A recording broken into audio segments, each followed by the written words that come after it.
Hello guys, I hope you're all doing fine. Journeyman on wheels here. So today I've got a special car that I just wanted to show you guys, because normally people are always asking me like how can I get a bag? I also need a bag that I can be able to do trips around with, and I agree. You know, old cars are good cars to do adventure with, because there's just something about the character of the car and itself that beats out the new ones. I'm not saying they are better in every aspect, but when it comes to adventure, personally I tend to gravitate towards old or older cars. You know, there's just a character that these cars tend to have. And so today I've got I'm sure from the thumbnail it has already given it away. I've got a special car that I needed to introduce to you guys, and it's such a nice car and still a Beetle. But I'm more keen on what has been done to the car for it to be the way I'm describing it, or to be more special.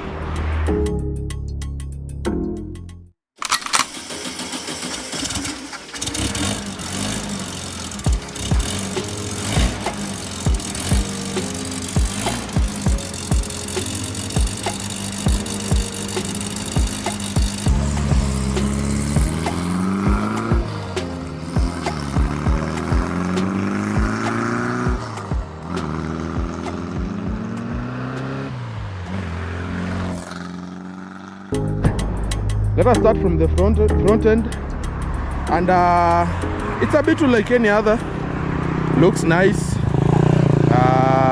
Okay, the angel lights, you know, they make the thing, you know, to stand out. But it's a Beetle like any other. Nothing much has been done to it in terms of the body outside. And this is how the car looks. This is how the car looks. Others tend to come with a roof rack, but this one, nope. But you can install it or remove it. I think it used to have it. And this is the walk around the car. I've done it. I've given you a walk around. But anyway, let us just do it again. So normally on a Super Beetle, the bonnet tends to be a little wider compared to this standard Beetle, and curved windscreen, and some of the differences that might do a side-by-side comparison for you to get a better glimpse of it. So this is how the car looks from the inside. I've not gone to the car house yet. That's totally somewhere. Okay, this is how the car looks from the this is its cockpit from the captain's side. Okay, we have our fancy steering here. It's small. Personally, I love a bigger steering because you use less, you know, use less strength or less effort to turn the wheels. But this one, it has got a nice small steering. I think the owner loves it that way. Now, a standard back, this is how it looks like. I'm sure if you do some of the comparison with the Super Beetle, you realize it came with a complete dashboard, the 1303 that is. But this one is as simple as this, and nothing much. Good music system. Nice rear view. And at the rear, nothing much going on apart from the music and some you know, it has got a nice storage compartment at the rear that you can hide your valuables there. You know, it's normally hidden. Yeah.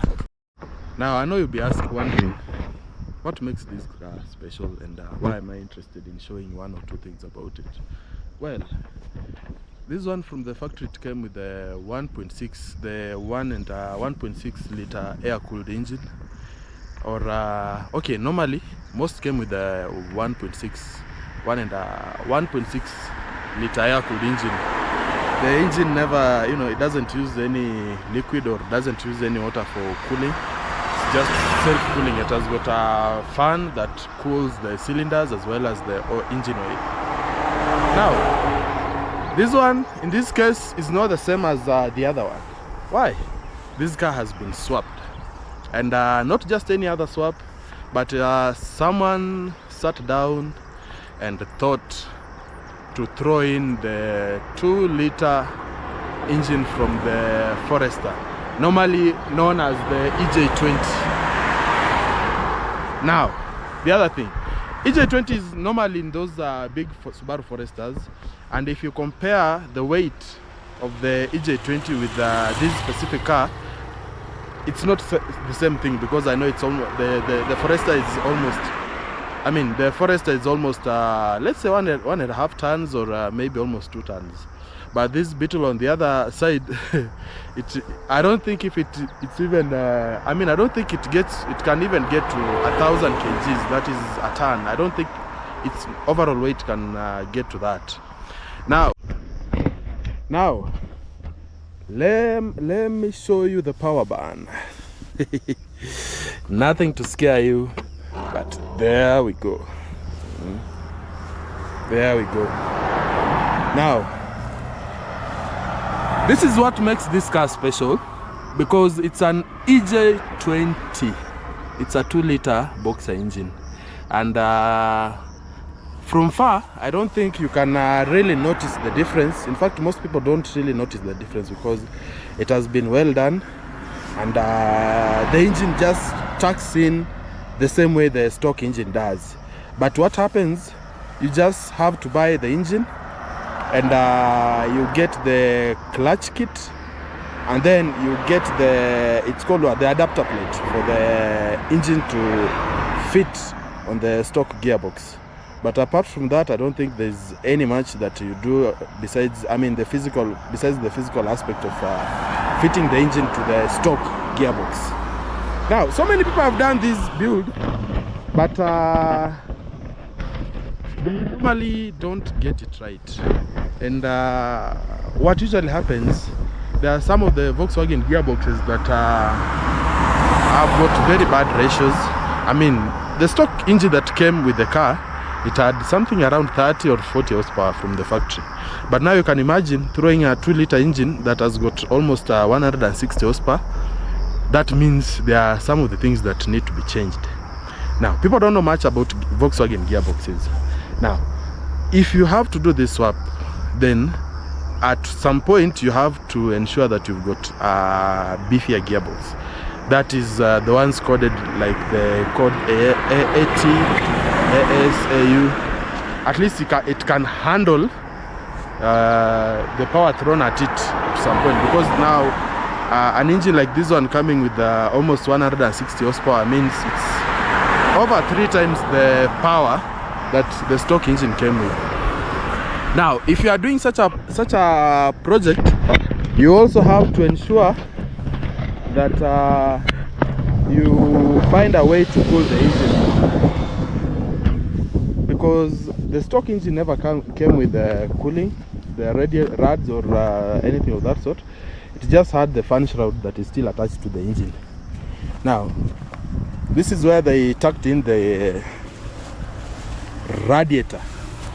Now, to so many purists, this is one thing that makes them hate the idea of swapping the cars, because you see, some just love the originality aspect.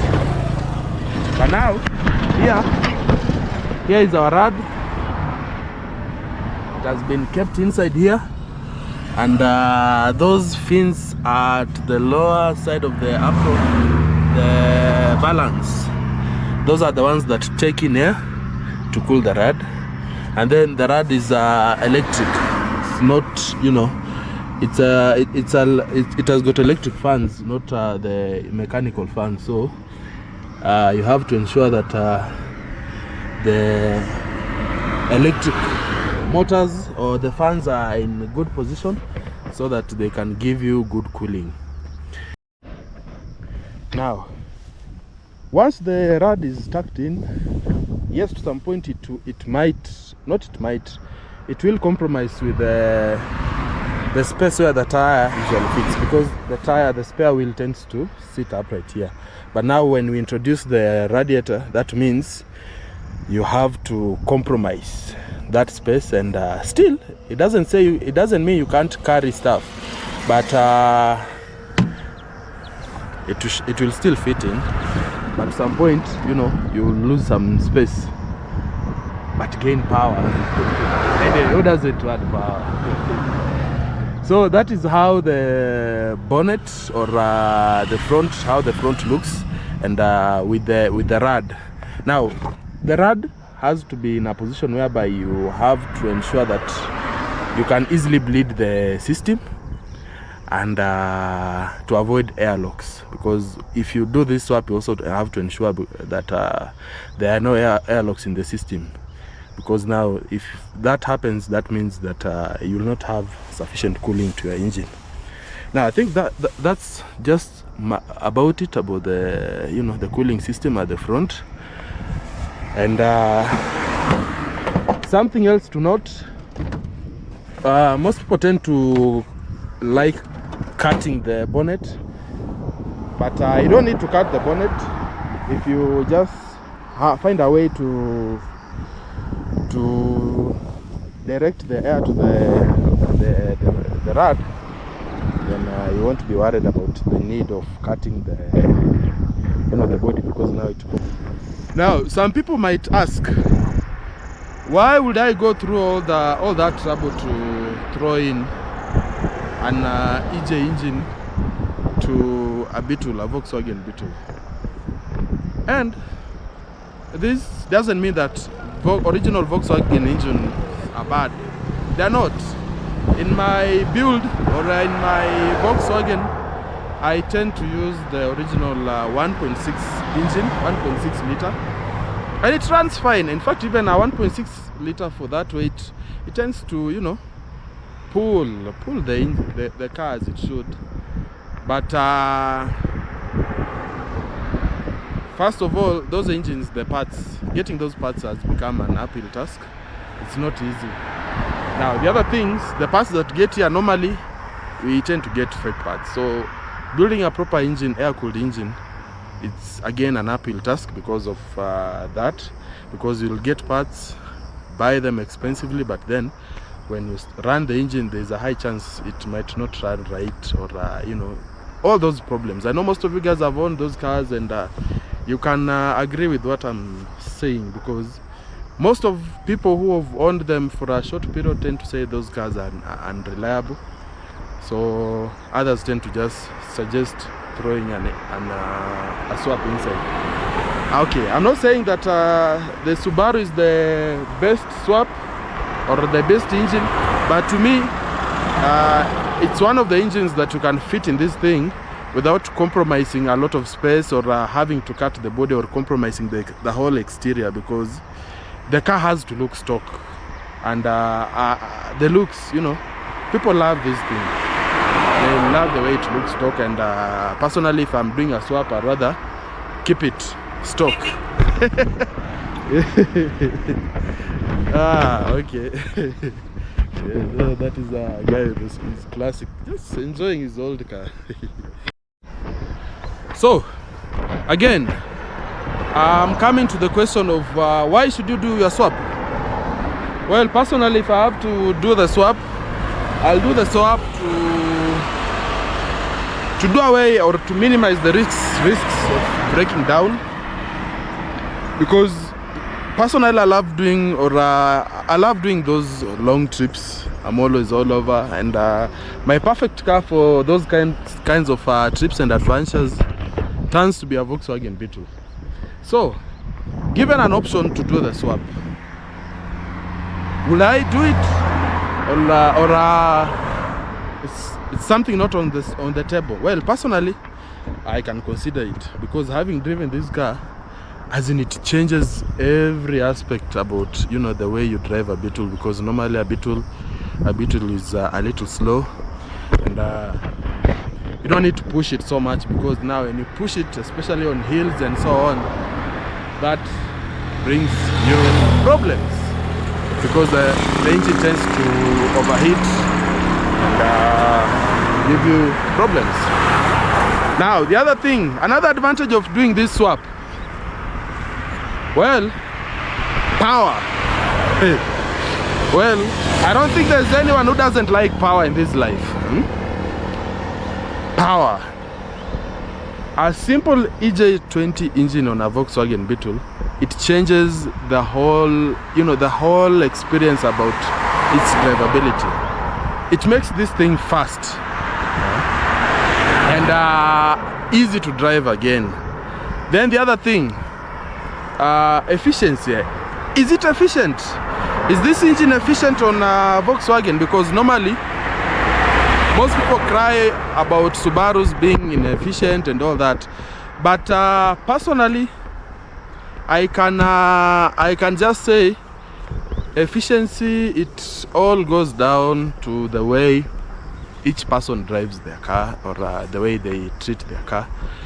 Because on a stock gearbox, or the way it came from the factory, there are figures that Subaru gave out. You can Google if you can see. You can you can Google it and see. But then the same engine on a Volkswagen Beetle, I think you're likely to get you're likely to get better fuel efficiency. Why am I saying that? Well, from factory, the cars that came with a specific EJ transplant, EJ engine, the cars are heavier, and this car being light, that means it can easily push the car around and without straining that much. And then the other thing, the gearbox ratio, that the gearbox ratio came hand in hand with the power of the original engine. But then again, throwing in a 2-liter modern engine, that means the engine works efficiently, as in it doesn't strain to put power through the gearbox. So you realize, in one way or the other, there's a high chance you'll get better fuel efficiency compared to when the engine was running on a stock gearbox. But it's not entirely, this is how I not feel. I mean, this is not about feelings. This is how I can, based on my calculations. Based on my calculation, I mean, and based on how I've driven the car around, run with it for some few days, I think kidogo, if you push it, yes, the fuel fuel efficiency conversation will be out of down the trash. But if you drive it like a sane driver, like a normal driver, then there's a high chance you'll get better fuel figures. Now back inside the car. Well, assuming you've done this swap, what are some of the things that there you have to add, or what are some of the things that you have to do to the car to cope up with the engine? First of all, you'll have to introduce a rev counter, an RPM counter, like this one here. And again, you'll have to introduce an oil gauge. That means it's something that will tell you how you're running. I mean, how hot or how cold, or the level of your oil. You have to install that one, because on a stock engine, they never came with the oil, the oil gauges and stuff. It was just a light to show the oil pressure. And you see that one, sometimes you can do a mistake by the time you realize that you haven't looked at the dash. When the light lights up, then you have run the engine without oil, or with low oil pressure, and that is always catastrophic when it comes to engines. Besides that, it's just basically the RPM, the oil, and the water temperature gauges. Those ones are things that you have to install again to ensure that you are able to monitor the engine back there. and ensure that the engine is running right. Now, someone might ask me, you've done the swap. What are some of the things that I can tell you not to do when you've done such a swap? Well, first of all, I'll advise you not to be so hard on launches. For example, the way you can launch on the first gear and second gear, I can advise you not to do that. But probably on second going to third, that one is fair. Why am I saying that? We all know the gearbox from the factory was not meant to handle that kind of power. But now, being mated to an EJ doesn't mean it cannot run with it. But then again, if you want it to be a reliable car, those hard launches every time, I mean, that's a nice Benz. Okay, every time doing those hard launches, I mean, it's something that you should not be doing. Maybe once in a while, but normally I cannot advise that, because that one tends to compromise the gearbox. Because now, if you do this, you might need to do the Subaru gears on the gearbox side, so that they can easily handle the torque. Because as I'd actually said earlier, the original engine never came with much torque, or rather much power. So I hope for those people looking for a prospect to do a good project with, and when they come across a Volkswagen Beetle, they are always like, no, the cars are slow and unreliable. Well, this is your solution. I mean, this is your answer. Get a Volkswagen Beetle, do that swap. Once you've done that swap, then you'll have a great car that you can be using to do some of those trips, and I'm sure you'll enjoy, because personally I think old cars are the best cars when it comes to doing some of these adventures. Yeah. Asante, si yangu ni vest yangu though. Steering ni chain, usiangalie kipindi kwanza.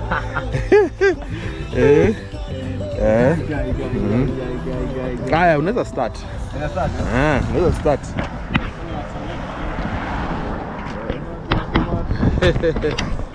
Haya.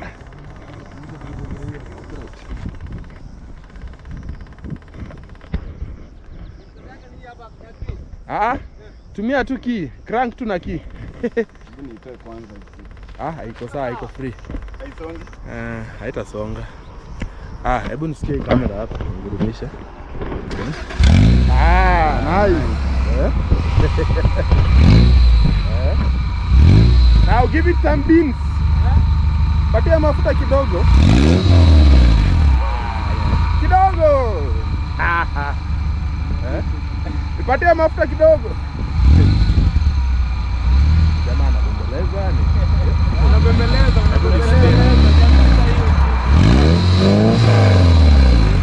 Shika hilo. What's the engine?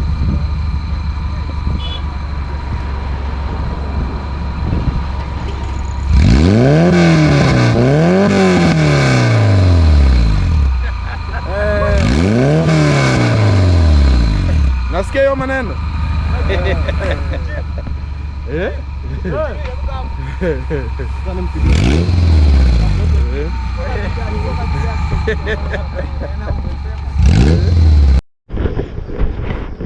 So that's pretty much it. As I was saying, a Beetle tends to be people's magnet, and this car tends to bring smiles on people wherever you go, wherever you drive. You always, are you selling? Hi. You meet with those shoshoas and they're like, my boyfriend back in the day used to have this car, and that is just one of the things that makes me love this car, because it brings smiles wherever you go. You go to any estate you can think of, kids are always all over it, and it's always a fun car to have around. And while it's a fun car to have around, yes, I've been joined by some guys here.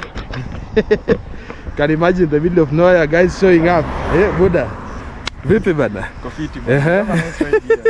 Thanks man. Kazi nzuri sana bro man. Asante bana. Sasa hii ni project ukitaka unatafuta kashel. Kisha pata kashel, unatafuta engineer forester. Kisha idunga hivyo. Unaona unasumbua jamaa. By the way unajua hata forester hizi catch up. A normal 2 liter forester it cannot. Hata hizi Subaru and what? Because your body, the body is lighter. So ukisukuma inashinda ile factory Subaru, unaona? So personally kani mimi nikitaka kagari ka project ka kuanza nako, I'm telling you this is a good prospect. Hata mimi personally nasikia sana.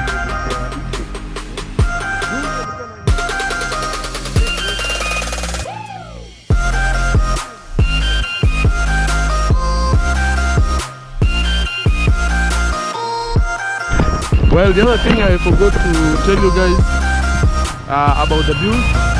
Once you've done the build, I can suggest even before going to test the car out, you are better off doing what? You are better off just redoing the brakes. Now, the normal Volkswagen brake master cylinder doesn't have enough pressure to have that kind of braking power. So what do? Most people tend to find other ways, but in this situation, you will be forced to get a modern brake master cylinder together with the it's called what? That vacuum thing on the booster. I mean, with the booster. So you have to get a modern or a new modern brake master cylinder with the booster.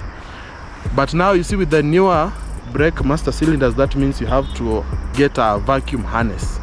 But already with the EJ engine, it's easier because you can harness anywhere the vacuum lines. So that means you have to take the vacuum line from the engine to the brake booster, and then you have sorted the brakes, because this thing has got sharp brakes.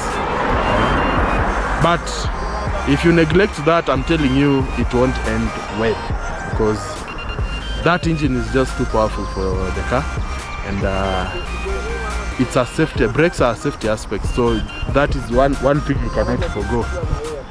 So other people might decide to throw in discs. And if you look at discs from the factory, they cost more, over almost $1,000 for a set of rare brake discs. But people are secretly working on a design that can fit the rare brake discs, and there are a few people who've done it already. People like Steve Warui. That is one of the greatest people in this. One of the pioneers of this swap scene. And he has really spent much time and resources on getting this thing to run like a modern car, such that you have a classic car, but it has got a modern touch, and the safety aspect, the power, it's all there. So it's not a car that should scare you or something going on, because swaps are good. Anyway.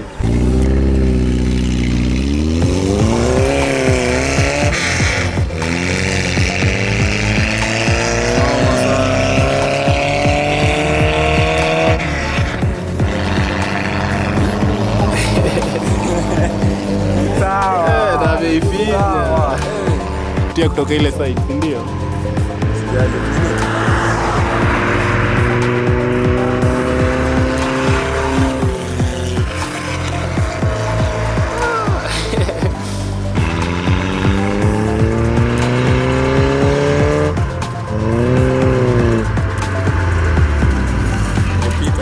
Yeah.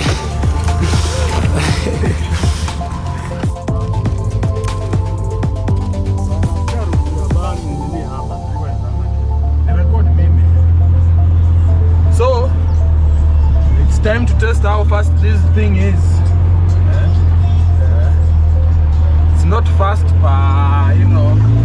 but there's only one way to finding out how fast this thing is, because normally a stock Volkswagen engine is slow.